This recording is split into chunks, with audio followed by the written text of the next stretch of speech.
త్వరలో మంత్రివర్గ విస్తరణ అంట. త్వరలో మంత్రివర్గ విస్తరణ అని చెప్పేసి వీళ్ళు రాసిరు. ఇగో టీపీసీసీకి 4 వర్కింగ్ ప్రెసిడెంట్లు వస్తారంట. అట్లనే క్యాబినెట్ కూడా విస్తరిస్తారంట. వారంలో విస్తరణ అని చెప్పేసి ఈ విస్తరణ మీద నమ్మకం లేదు సార్ మాకు. లేదు ఇంకా ఎన్ని రోజులు చెప్తున్నారు. అప్పుడెప్పుడో దసరా అన్నారు, దీపాలు అన్నారు, ఉగాది అన్నారు, మంచి రోజులు అన్నారు, చెడ్డ రోజులు అన్నారు, అన్ని పోయినాయి. రాష్ట్రానికి హోంశాఖ మంత్రి లేకుండా ఎన్ని సంవత్సరాలు, 2 సంవత్సరాలు దాదాపు ఉన్నటువంటి రాష్ట్రము మనదే అనుకుంటున్నా తెలిసి. హోంశాఖ మంత్రి లేడు. సో ఇట్లా వారంలో చేస్తారంట మంత్రివర్గ విస్తరణ.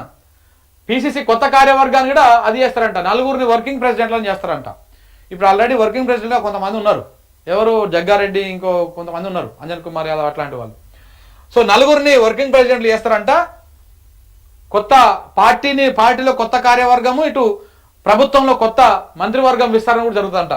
క్యాబినెట్లో కొత్తగా 5గురికి అవకాశం అంట. ప్రస్తుతం మంత్రుల్లో ఒకరికి స్థానచలనం అంట. ఒకరిద్దరికి స్థానచలనం అంటే ఉద్వాసన ఎవరికి లేదు, ఎవరిని మంత్రి పదవి నుంచి తీసేసేది లేదు.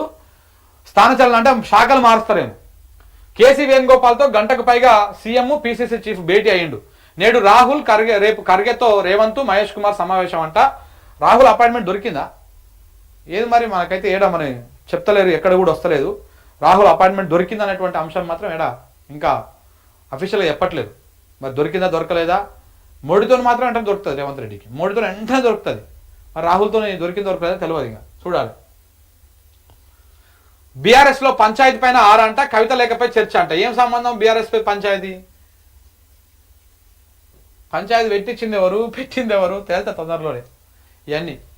ఇది మంత్రివర్గ విస్తరణ జరుగుతుందని చెప్తా ఉన్నారు. 4వ అతిపెద్ద ఆర్థిక వ్యవస్థగా భారత్.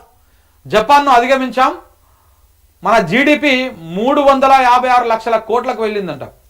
ఇదే వేగంతో వెళ్తే 3 ఏళ్లలో 3వ స్థానాన్ని కైవసం చేసుకుంటాం. నీతి ఆయోగ్ సిఇఓ సుబ్రహ్మణ్యం వెల్లడి. గత 5 ఏళ్లలో భారత్ తలసరి ఆదాయం రెట్టింపు పైన ఐఎంఎఫ్ వెల్లడి. మనం కూడా ఇదే వార్తలు రాసినాం. ఇక్కడ 4వ అతిపెద్ద వ్యవస్థగా భారత్.